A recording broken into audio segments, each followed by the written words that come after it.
ساحة للعلم كنا نلتقي والحب والإخلاص زاد قلوبنا نمضي إلى نور اليقين ونرتقي. Assalamu alaikum wa rahmatullahi ta'ala wa barakatuh. Bienvenidos a Consultas Islámicas, vuestro espacio de Córdoba Internacional TV dedicado, inshallah, a dar respuestas a sus preguntas, sus dudas relacionadas con el Islam, con los preceptos islámicos, con la jurisprudencia islámica, todo aquello que entra en ese concepto y en esa, digamos, esa ciencia que llamamos fiqh. Inshallah, para contestar sus preguntas tengo el placer, como siempre, de dar la bienvenida a mis dos queridos hermanos, seguramente muy queridos por vosotros también. A mi derecha, Mohammed Said Aliles. Assalamu alaikum wa rahmatullahi. Alaikum assalam wa rahmatullahi wa barakatuh. ¿Qué tal estás? Alhamdulillah. Y Tawfiq Shaddad al-Haraq. Assalamu alaikum wa rahmatullahi. ¿Qué tal estás? Preparados para entrar en el mes de Ramadán, inshallah, ¿no es así? Inshallah. Nos quedan 2 semanas, apenas 2 semanas, para que llegue el mes de Ramadán y, inshallah, no faltarán preguntas relacionadas con este sagrado mes de Ramadán. Para hacernos llegar sus preguntas en directo, pues pueden llamarnos al número que aparece en sus pantallas, que es el 911 73 02 51, 911 73 02 51, y también tienen la opción de mandarnos un email a consultas@cordobainternacional.com, consultas@cordobainternacional.com, y también la página de Facebook de Consultas Islámicas, donde nos pueden seguir y pueden interactuar con nosotros y enviarnos sus preguntas. Pues bien, empezamos inshallah con un pequeño tema introductorio antes de pasar a las preguntas. La semana pasada nos llamaba una hermana desde Murcia, si no me acuerdo mal, y nos preguntaba acerca de una religión que apareció hace pocos siglos, que es Bahá'ía, los Bahá'íes. Nos preguntaba si estos señores, si esta religión se puede considerar parte del Islam, y nos preguntaba también, o nos pedía, pues detallar un poco las enseñanzas, las creencias de esta doctrina, esta religión que es el Bahá'í, la religión Bahá'í, ¿no? Adelante.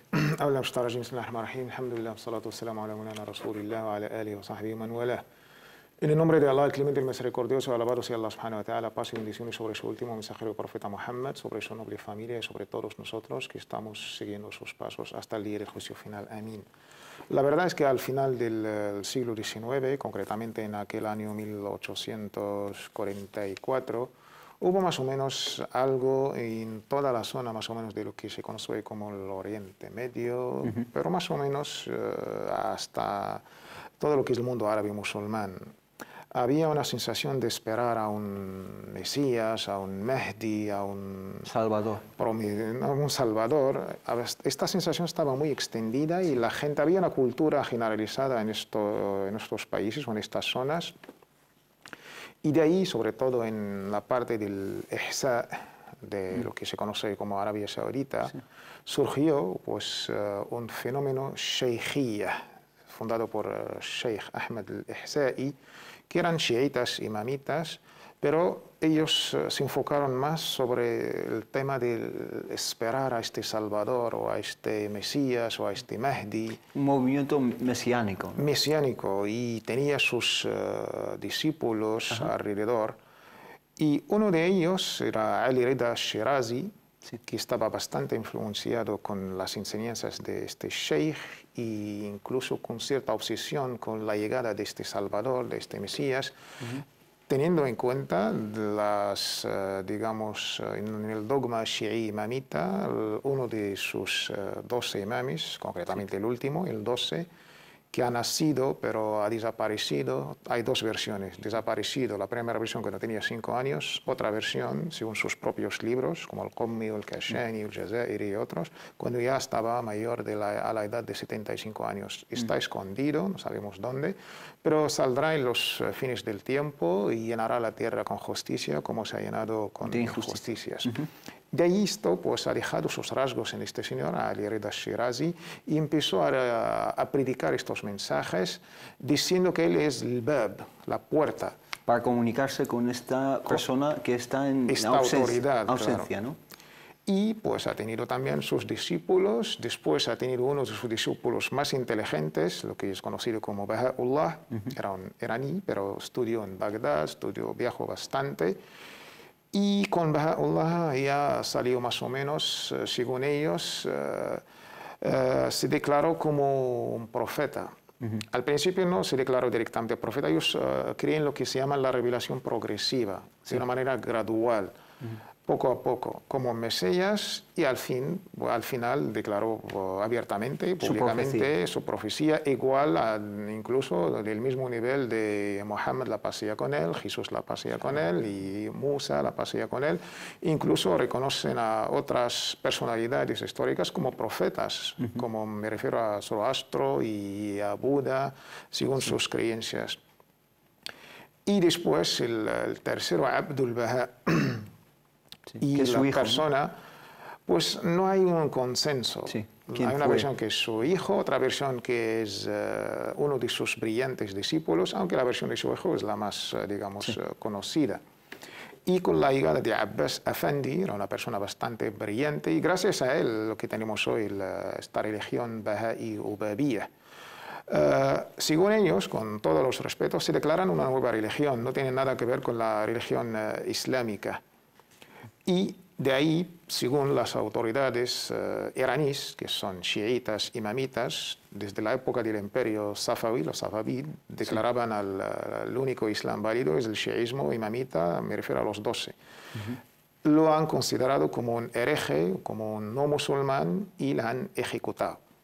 Ya según los propios chiitas y imamitas no reconocían a esta gente como musulmanes, pero ellos los propios declaran hoy en sus digamos, referencias, no son musulmanes. Tienen su propio libro, el Kitab al-Aqdas, el libro sagrado.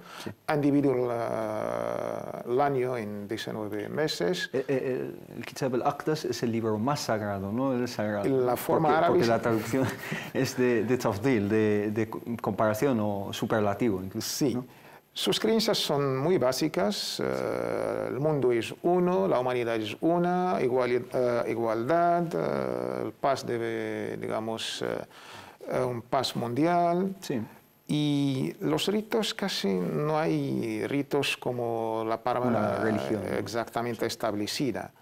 El tema del matrimonio, el tema del funeral, enterrar a los difuntos, son cosas básicas. Sí. Ellos más como un mensaje de paz, como un mensaje de hermandad, como un mensaje de unidad de todas las religiones, y enfocan estos temas en digamos, su página web existe. Sus escritos. Sí. Pero ellos no se autodenominan o se autodefinen como musulmanes, no, ¿o sí? Ellos es una religión independiente, del mismo rango incluso como las demás religiones. Sus orígenes... Han tenido un contexto con el Islam y con los musulmanes, y es obvio, por la zona y por el resurgimiento histórico, pero ellos mismos se declaran no musulmanes, tienen sus propios profetas, su propio libro sagrado y sus propios ritos. Sí.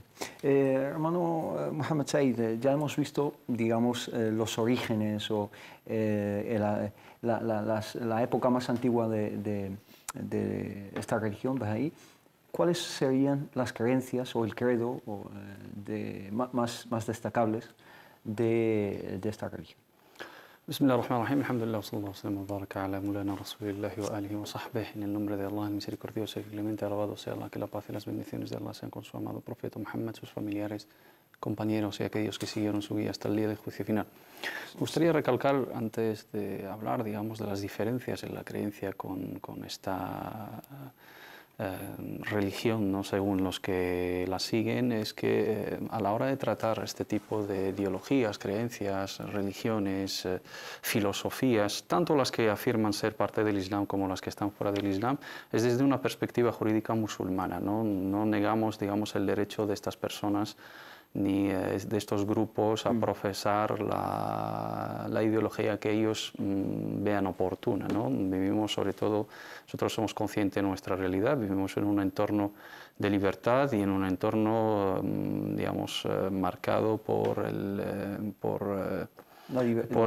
marco jurídico y la pluralidad y la diversidad. Todo el mundo tiene derecho a coexistir en nuestra sociedad, y esta gente, yo creo que aquí tienen presencia, ¿no? En ciertas ciertas ciudades aquí de España, tanto ellos como muchísimos grupos de los que hemos mencionado. Nuestro análisis aquí en esta mesa, en este programa, ¿no? como temas introductorios, es clarificar ciertas tendencias, ciertas ideologías, sobre todo aquellas que afirman ser parte del Islam, porque cuando hablamos del Bahá'ía hay otro grupo que es muy parecido, que también nos gustaría mencionar aquí también, que es el Ahmadiyya o el Qadianiyya, que esos sí que afirman formar parte de los musulmanes y han pedido incluso formar parte de la Comisión Islámica de España, y hay una opinión consensuada a nivel del mundo islámico respecto a esta gente. Y también este tipo de ideologías como musulmanes, ¿cuál es nuestra postura? Al hablar de que el Islam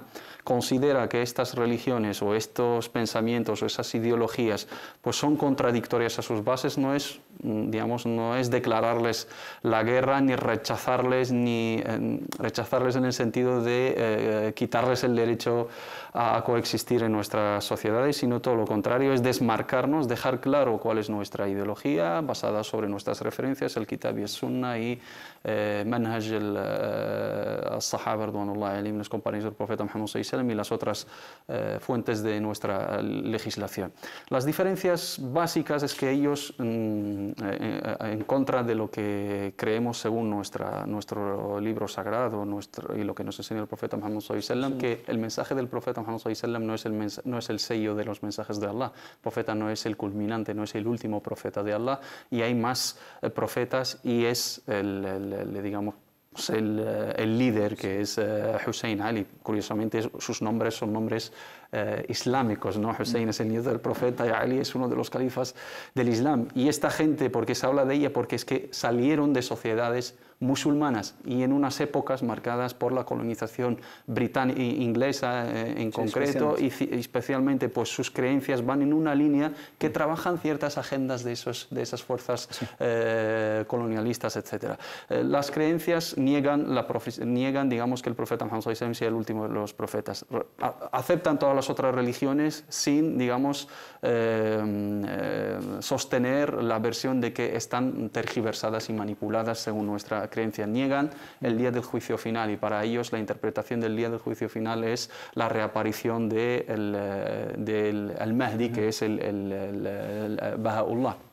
También niegan los milagros de los profetas, niegan los ángeles, niegan el paraíso, el infierno. Sus oraciones son totalmente diferentes que las nuestras. Tienen un libro sagrado basado sobre las ideas de su fundador, y entre otras cosas que son totalmente contradictorias a la esencia del Islam. Nuestra postura es que esa gente no son musulmanes, es una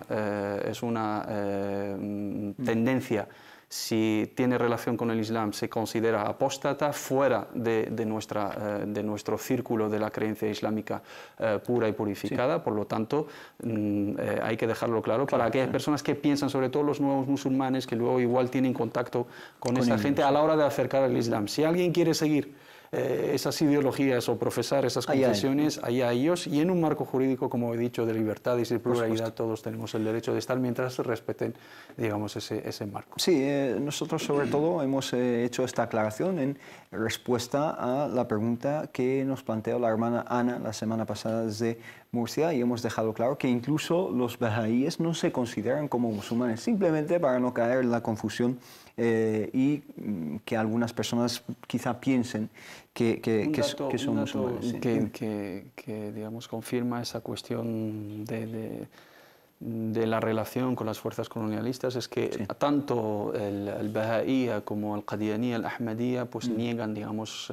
la yihad, la lucha en contra de las fuerzas la ocupación, declaran la paz, esa paz absoluta y abstracta. Que son lemas muy nobles, pero hay que ver lo que se esconde. Y fueron financiados y apoyados por esas fuerzas, porque trabajaban esa agenda sobre todo en sociedades como India, Pakistán, la zona, ¿no?, de Asia en aquel entonces, y han sido financiados y apoyados y totalmente bendecidos, ¿no? Gozaban con el beneplácito de esas fuerzas, porque iban en la misma línea que llamaba a no rebelarse en contra de los opresores. Sí, y de hecho en Estados Unidos, cuando no sé si el fundador o su hijo hicieron una visita a Estados Unidos, pues la recepción que recibieron, y incluso esto está documentado, hay artículos que hablan de ello, de esa época, digamos, de hace más de un siglo ya. Vamos a pasar a otro tema que a mí también me llama la atención. Hemos dicho que los bahá'íes no se consideran a sí mismos musulmanes, pero hay otro grupo que, digamos, su aparición fue en la misma zona, más o menos, y en el mismo tiempo, coincide en el tiempo y en el lugar aproximadamente, que es lo que se llama el Ahmadiyya o el Qadianiyya, cuyo, digamos, fundador fue Mirza Ghulam Ahmed, ¿no? Qadian. Estos sí que se consideran a sí mismos como musulmanes. ¿Cuáles son nuestras divergencias con ellos, Ahl Sunnah wal Jama'a? ¿Cómo divergemos con ellos? ¿Cómo fueron fundados o cómo aparecieron? ¿Y cuáles son sus desviaciones, digamos, principales? Más o menos en el mismo contexto debemos situarnos en el final del siglo XIX. Incluso las fechas son muy parecidas. En aquel año 1835, estamos hablando de unos 10 años de diferencia entre los dos fenómenos. Pues un tal personaje que es Ghulam Ahmed Mirza del pueblo Qadian, y de ahí se llama el Qadianiyya.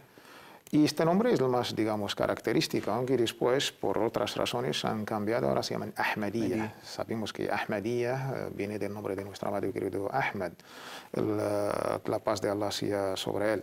En Europa son más conocidos como Ahmadiyya que como Qadianiyya. Sí, después de salir del subcontinente indio y sobre todo de Pakistán, cuando hubo ciertos problemas, y se dividieron entre dos. Al principio, Ghulam Mirza Ahmed pues venía de la misma sociedad de la minoría musulmana en India. Todavía no teníamos ni Pakistán ni Bangladesh. India, un subcontinente ocupado, colonizado por las fuerzas británicas. La comunidad musulmana, aunque siendo minoría, era bastante, digamos, visible, y sus movimientos, siempre se habla del Mahatma Gandhi como el único que luchó por la libertad y la independencia de India, pero Mahatma Gandhi sin Ali Akbar Janah, sin otras, Muhammad Iqbal, y esto se quedó muy, digamos, no marginado, ¿no? Marginado. Los musulmanes hasta el último momento no tenían otra solución que buscar su propio país, y de ahí en 1947 se fundó Pakistán. Y para tener algo propio, para un poco salvarse de las agresiones de los hindús que sufrían en India. Y los Sikh. Los musulmanes luchando contra las agresiones británicas, los ingleses, para justificar, aunque esta palabra entre comillas, su ocupación, la parte de armas y no era suficiente. Buscaban, digamos, argumentos académicos, incluso religiosos. Lo que los americanos actualmente llaman la batalla por las mentes y los corazones, ¿no? Incluso cambiar metodologías y libros de texto para justificar. Un lavado de cerebro. Pues en estas cosas se dirigió el mensaje británico, los think tank de la época, en dos ámbitos. El ámbito cultural e intelectual, de ahí Ghulam Sayyid Ahmed Irfan, que ya sabemos conocido por su racionalismo, y del Islam solamente se quedó tres cosas. Y por la parte política, teníamos este señor Ghulam Ahmed Mirza Qadian. Su gran novedad era negar el jihad, esta lucha, propia defensa contra las agresiones, que es lo mismo que recalcó la Vamos a volver a otros puntos, especialmente su declaración como profeta, la divergencia acerca de Isa ibn Maryam, Jesús, que la paz sea con él, etc. Pero después de recibir una llamada de parte de Soraya desde Alicante. Assalamu alaikum wa rahmatullah. Ahlan, assalamu alaikum. Buenas tardes. Buenas tardes, adelante. Bueno, mi consulta es sobre el uso de un producto culinario, pero que se usa para quitar los puntos negros de la cara, y es de origen porcino, es la gelatina. La gelatina. Entonces quería saber si podemos usarlo, cuál es Ra'y Din en este tema y eso. Sí, hermano José. Gelatina, te refieres a preparados cosméticos, pero ya están tratados. No, y ya están... no es de preparado cosmético, es la gelatina que se usa para cocinar. En la cocina, efectivamente. Sí, para cocinar. De origen... Pero tienes certeza de que sea de origen porcino. Aquí, todo lo que se vende aquí es de origen porcino, porque hemos recorrido prácticamente todas las tiendas de submarino, sí. Todos los supermercados, y es de origen porcino. O sea que... Vale. Muy bien. Existe también, también quería saber si se puede usar en la comida. Para cocinar. Sí, para cocinar y para usar en la cara. ¿Te refieres a las láminas esas de...? No, es en polvo, en polvo. En todo caso, las dos cosas son de origen porcino. Exacto. Vale. Barakallahu sana Ofika baraka. Inshallah, contestamos a esta pregunta simplemente después de acabar con el tema del que hablábamos. Hablaste de diferentes puntos, pero a mí me llama mucho la atención su postura acerca del Mesías, de Jesús, que la pasea con él, ¿no? Para afirmarse su estatus como personaje en frente de los sabios y los eruditos de la época, pues no era conocido Ghulam al-Mirza. Incluso en su biografía se decía que sufría ataques epilépticos. Entonces, esta nueva teoría de él pretendía o declaró exactamente que él es el Mahdi de la época, o el Mesías que esperaban los musulmanes. Eso al principio. Sí, y ahí ya hizo como una noticia bomba que le llamó la atención y ha ganado pues castigos duros de los gobiernos de la época, ha sido encarcelado. Y de ahí ha escrito sus escritos que son sagrados para los qadianíes. Y empezó a un poco a realizar su corpus doctrinal y negando ciertas cosas muy importantes, básicas del ma'lum min ad-din bid-darura, de las cosas más básicas en el Islam, negando el concepto básico de la profecía que Muhammad sallallahu alaihi wasallam es el sello de todos los profetas, y después de él no habrá ningún profeta, según el famoso hadith, la nabiyya ba'di. Sí, y sello de la profecía quiere decir que es el último profeta. El último, ¿no? Ha sellado, khatama. Cuando termina, pues se sella. Incluso hay dos lecturas según la Khatimu y Khatamu. Khatimu es el final y Khatam el sello, que tiene el mismo significado por consenso entre toda la umma. Incluso en toda Ahlul Qibla, la gente del mismo Qibla, no solamente el... de Ahl Sunnah wal Jama'ah. Exactamente. Y después a formar sus teorías, que la profecía no se terminó con Muhammad sallallahu alaihi wasallam, sino va a seguir, y ahora no sé, me parece que están se llama el Jalifa, porque el Mesías era el fundador después del otro, y hay que recalcar que en mismo Pakistán, después de fundarse en 1947, han tenido una cisma entre ellos, se separaron los qadianíes que se quedaron en el subcontinente indio, en Pakistán occidental y Pakistán oriental, que es Bangladesh hoy, y los qadianíes que han tenido la suerte de salir y se instalaron en Europa, en Estados Unidos. Especialmente en Gran Bretaña, ¿no? Donde exactamente, y esta división se quedó por un congreso internacional, y todo el mundo habla de digamos, los que están aquí en Europa, y sobre todo con su Jalifa número 5, si no me equivoco, que es su líder espiritual, que está en Gran Bretaña. Pero hay otros qadianíes que todavía existen, son en números menos que el qadianía esta, digamos, mediática, si me permites la palabra. Y sus divergencias con el Islam se han quedado pues, obvias.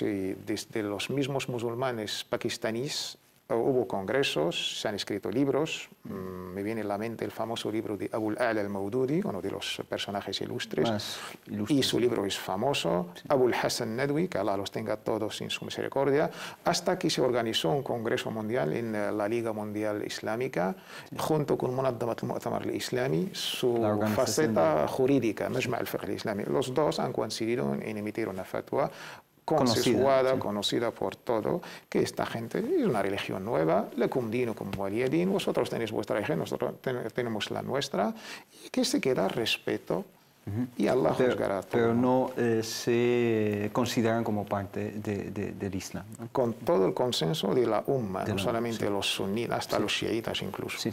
En eso sí que hubo consenso entre suníes y chiíes.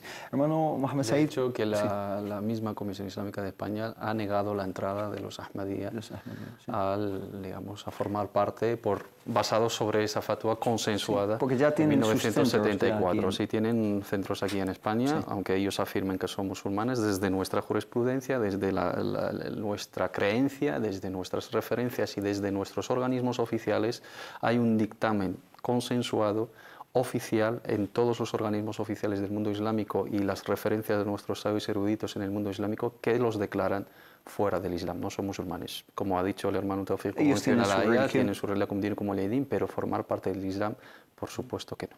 Porque, digamos, las divergencias y los puntos de separación son bastante importantes, especialmente acerca de la profecía del profeta Muhammad. Sí, ellos hacen la peregrinación a Qadian, los bahá'ís también a Akka en Palestina, entre otras cosas. Sí, la semana pasada dije que estaban en Tel Aviv, pero realmente están en Haifa, ¿no? Donde tienen un templo muy importante los bahá'íes ahí. En Gran Bretaña tienen su propio, están totalmente separados con el Consejo Islámico Británico, van por su cuenta y hay un cierto respeto y no, el caso hispano es totalmente distinto, no han tenido el ejemplo de Gran Bretaña.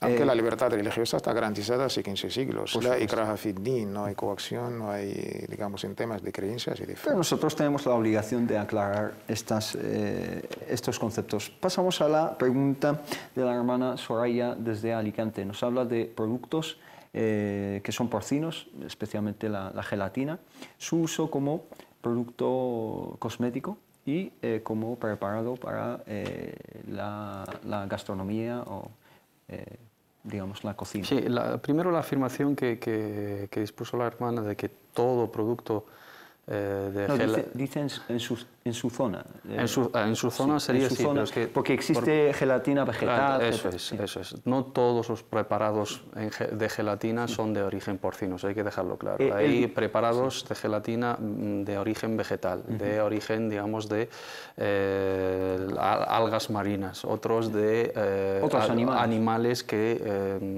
digamos, sacrificados, bueno, animales lícitos para los musulmanes que no sea porcino, teniendo en cuenta el debate del sacrificio según el rito musulmano, y luego la gelatina, que mayormente se comercializa, es de origen porcino. Si esa gelatina mantiene la característica del origen, que es totalmente impuro y ilícito para los musulmanes, su consumo y uso cosmético y cualquier otra manipulación sería totalmente prohibida. Si es de origen porcino, pero a través de la manipulación, el tratamiento químico, pierde, digamos, ese origen, esas cualidades porcinas, pero tenemos la certeza y hay una certificación halal que determina que ese producto, digamos, después de hacerle un análisis, una analítica y un estudio que determina que ya no tiene presencia del origen porcino, se puede utilizar perfectamente. Pero si tiene la certeza de que tanto en el uso culinario, en la gastronomía, como en el uso cosmético, como en medicamentos, no se puede utilizar mientras conserve el origen porcino. Hermano Tawfiq, ¿algo que añadir? No, en la misma línea. En la misma línea, inshallah. Inshallah, nos vamos a una pequeña pausa muy breve y volvemos enseguida. Assalamu alaikum. في ساحة للعلم كنا نلتقي والحب. Assalamu alaikum wa rahmatullahi ta'ala wa barakatuh. Bienvenidos de nuevo a Consultas Islámicas. Vamos a empezar con algunas preguntas que nos llegan. Nos acaba de llegar esta pregunta de una hermana, una hermana colombiana, que nos dice lo siguiente: Assalamu alaikum wa rahmatullahi, enhorabuena por tan útil programa, barakallahu fikum. Quisiera hacer una consulta ahora que se acerca el mes de Ramadán. Nos dice, resulta que cuando me convertí al Islam lo hice sola y no tenía a nadie, a ningún musulmán cerca a quien preguntar. También mi conversión me trajo muchos problemas y dudas. El primer año no recé ni ayuné no sabía cómo hacerlo, aunque sí sabía que era una obligación. Tenía acceso a Internet y era consciente de que ahí podía aprender muchas cosas. Pero ese primer año simplemente no lo hice, no ayuno. Aunque sí que cambié muchas cosas. Mi pregunta es si debo recuperar ese mes de ayuno y cómo debo hacerlo. Ya me arrepentí ante Allah, alhamdulillah, y barakallahu fikum. No lo hizo el primer año después de su conversión. No sabía cómo hacerlo, cómo ayunar, pero sí sabía que era obligatorio en el Islam para un adulto pues, llevar a cabo este tipo de adoraciones. ¿Debe recuperar este mes y si lo debe hacer, cómo lo hace? Abrazar el Islam implica ser consciente de que está edificado sobre 5 pilares, ¿no? El testimonio de la fe, establecer la oración, dar el azaque, ayuno del mes de Ramadán y la peregrinación cuando tenemos la capacidad de hacerlo.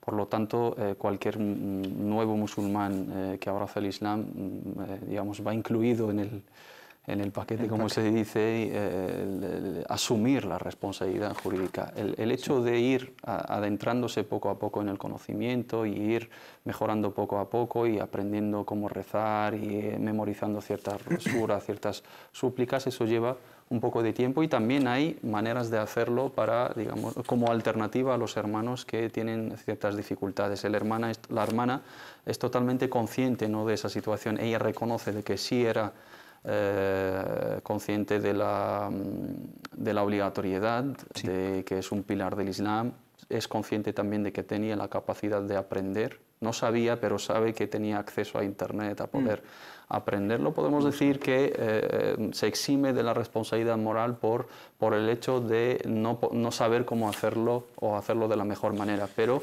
es una deuda pendiente, ¿no? En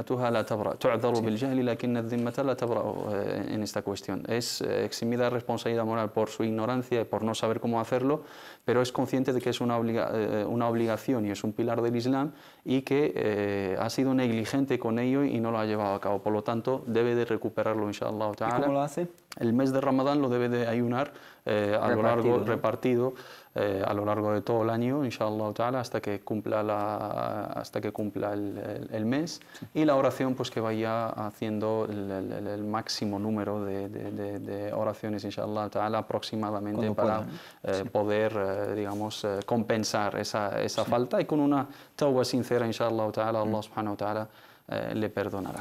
Para que se sienta ella más tranquila, sería recomendable saldar esa deuda, porque la deuda de Allah subhanahu wa ta'ala es digna de ser saldada. Barakallahu fikum. Vamos a pasar con una llamada. Tenemos con nosotros a Fátima desde Canarias. Assalamu alaikum wa rahmatullah. Wa alaikum assalam. Mira. Hola. Sí, si puede bajar el volumen de su televisor, por favor, y escucharnos por el teléfono. Vale. Sí. Vale. Mira, es que sí, llamó mi hijo la semana pasada sobre los préstamos para comprar coche y esto, sí, pero lo que pasa es que no entendimos la respuesta. Ajá. Es que, ¿sabes? Es que queremos comprar un coche sí, en una financiera. Sí. Y la financiera va a llevar los documentos, el contrato y la nómina sí, a los bancos, que no sé, tiene varios bancos donde ellos trabajan en esa financiera. Sí. Y cuando el banco que prueba sí, estos documentos que van a... Sí. Entonces va a pagar, el banco va a pagar el coche, entonces sí, nosotros vamos a quedar pagando ese préstamo al banco. Al banco, sí. Pero el problema es que el contrato que pone la financiera, que por ejemplo van a poner que tenemos que pagar cada día 5 de cada mes, sí, y ahí ponen también que si pasamos del día 5, por ejemplo, si no ingresamos esa gota al día 6... Si no pagáis a tiempo, pues te cobran más. Sí, eso es el problema, ¿sabes? Sí. Entonces queremos saber... Pero lo primero también es un problema. Son dos problemas. El primero sí, también, porque ahí estáis pagando un interés al banco, no al concesionario, por el préstamo, no al concesionario. Es lo que explicamos, pero ahora lo explicamos más detalladamente, pero sí, de manera más simple. Si Dios quiere. Vale. ¿Tiene usted alguna otra pregunta? No, solo esto, gracias. Pues inshallah enseguida se lo explicamos un poco más. Bueno, aquí tenemos dos problemas, obviamente, ¿no?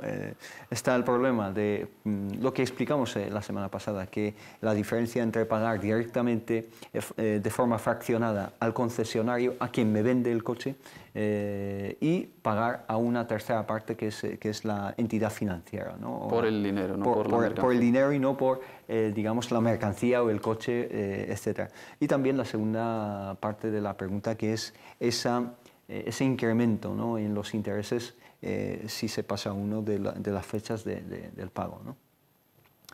Mohamed.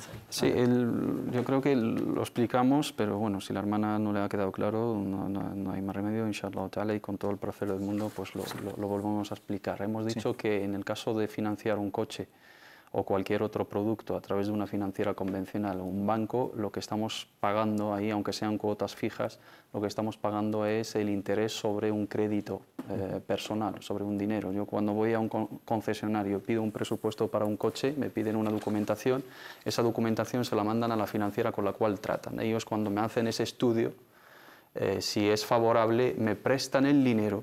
Sí. Se lo pagan, no me lo dan a mí en la mano, sino se lo pasan directamente al concesionario, le pagan el importe íntegro del coche. El concesionario, una vez pagado ese coche, me lo da a mí, pero ya aquí trato con la financiera y le pago el precio total del coche más los intereses según, digamos, el TAE que me aplican, según la forma de pago, si es cuota fija, si es con entrada, etcétera, etcétera. Lo que estoy pagando aquí en concreto es el dinero. Una parte, sea financiera, una persona me ha prestado dinero y se lo devuelvo con intereses. Esos intereses no es usura, es la usura pura y dura en el Islam, y son intereses generados respecto a un dinero sin, digamos, ninguna razón, y eso es lo que prohíbe el Islam, como prohíben todas las otras religiones. Hemos dicho que hay otra forma que es válida islámicamente, que es cuando tratamos directamente con el concesionario y ellos nos venden el coche o nos venden el producto y nos aplazan el pago,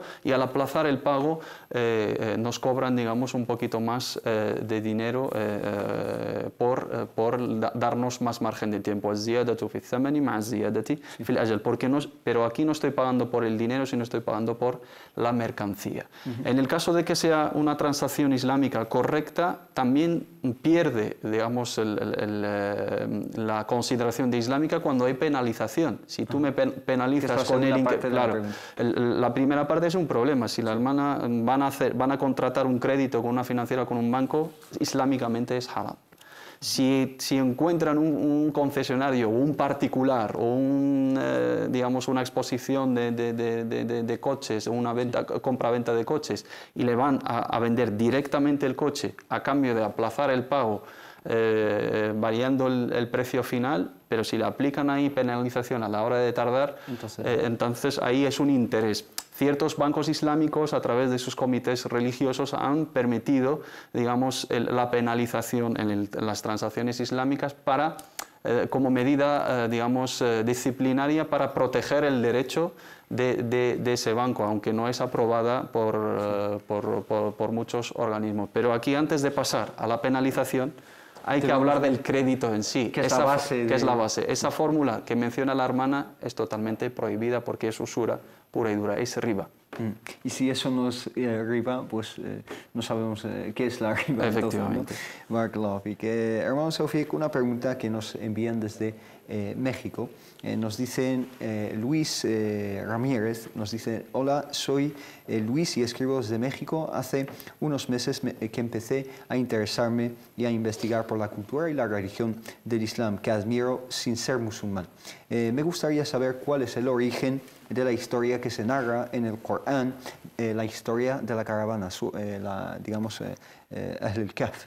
Caverna. La gente de la caverna, ¿no?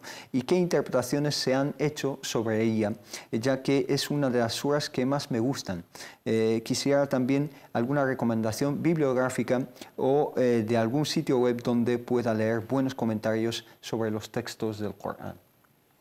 La verdad, pues felicitamos al hermano por su gran interés sobre el Islam y el Corán, y es curioso de todo el Corán. Surat al-Kahf es algo que es ya recomendado por nuestro profeta Muhammad, la paz sea con él. La debemos recitar cada viernes. Los viernes, sí.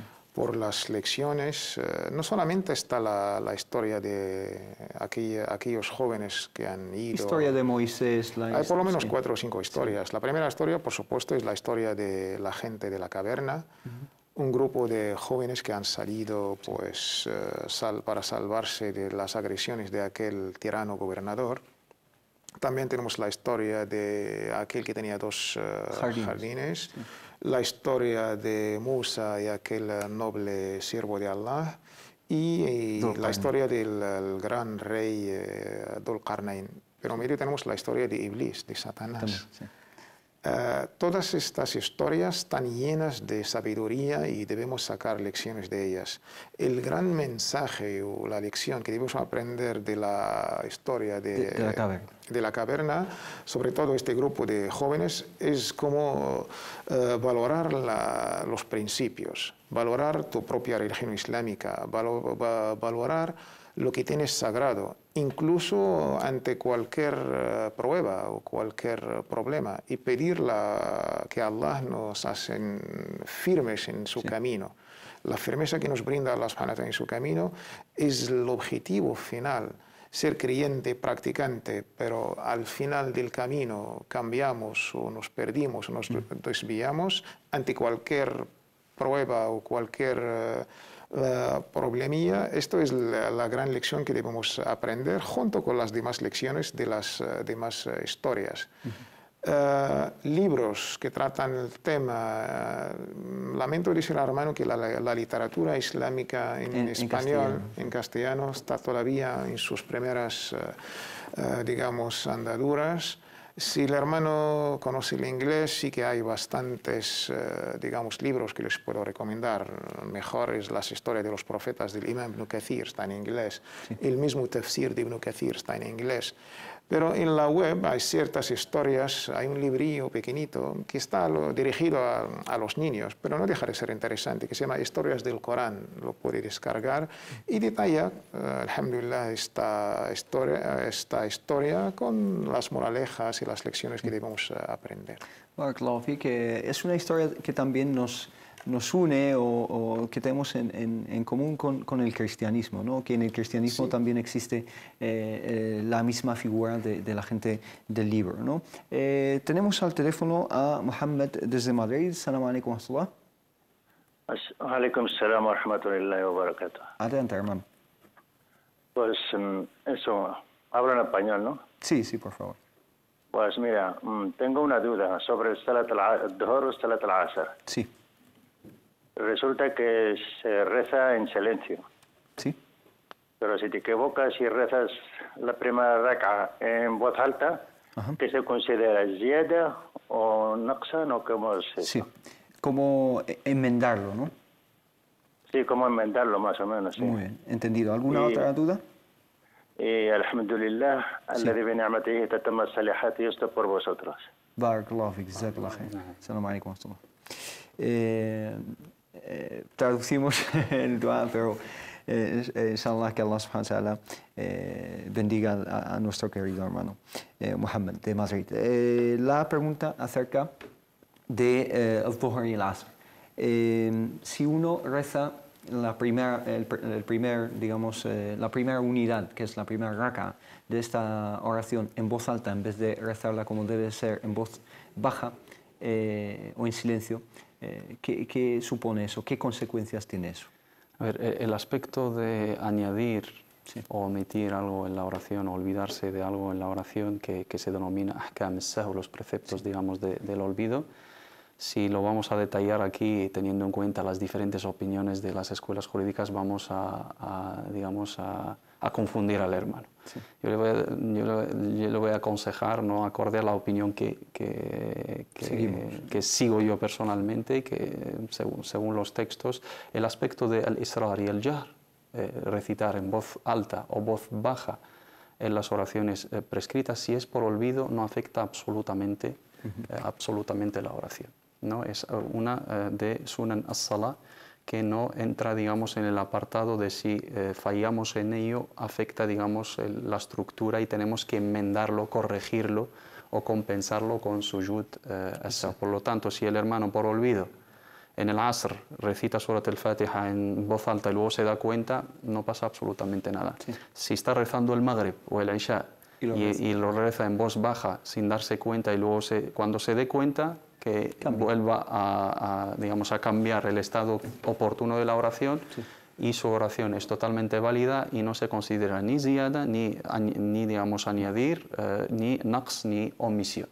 Ni adhesión ni omisión en su oración, y es correcta, inshallah ta'ala, teniendo en cuenta que pueden decirle muchas opiniones, pero ya es un apartado de diferencias de opiniones entre las diferentes escuelas jurídicas. Es un debate más técnico, pero la opinión, digamos, más sólida en este aspecto, en el tema de sunan jafifa, no varía ni afecta la oración, inshallah ta'ala. Sofía, ¿algo que añadir en este tema? Sí, teniendo el contexto, yo creo que los debates que surgen en esto, teniendo el origen geográfico de ciertas personas, la escuela maliki es dominante en, digamos, los países del Magreb, y la escuela maliki, la opinión, digamos, más destacada, consideran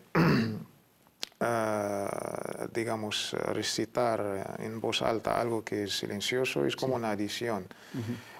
¿En qué se basan? Hay un dicho del profeta sallallahu alaihi wasallam, no hay, como ha dicho el hermano Mohammed, algo técnico de los fuqaha, de nuestros sabios, que Allah tenga misericordia de todos ellos. Esto para ver los debates.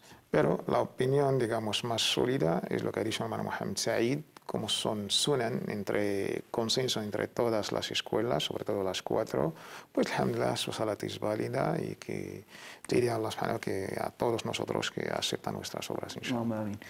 Voy a leer una pregunta que nos llega también de la hermana Warda. Nos dice lo siguiente: Assalamu alaikum wa rahmatullah. Mi consulta es si está permitido llevar a nuestros hijos a colegios católicos. Nos escribe desde Bélgica, dice: aquí en Bélgica hay muchos colegios católicos y a veces por no haber plazas en los del Estado, digamos, pues muchos hermanos musulmanes los llevan a estos colegios católicos. La educación en estos colegios es muy buena, pero les dan también clases de religión católica obligatoriamente. Y una vez más, muchas gracias.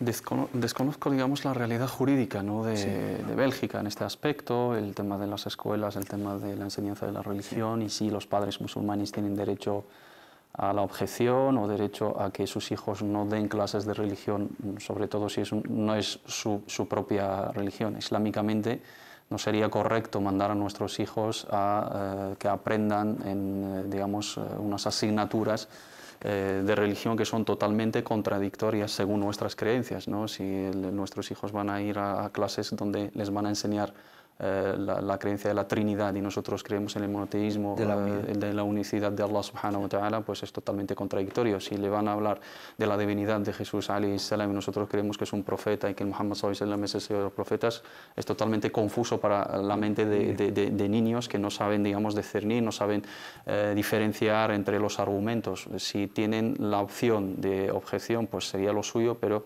realmente desconozco la realidad jurídica de Bélgica. Barakallahu, vamos a atender una llamada y también te paso la pregunta de la educación a Tawfiq, inshallah.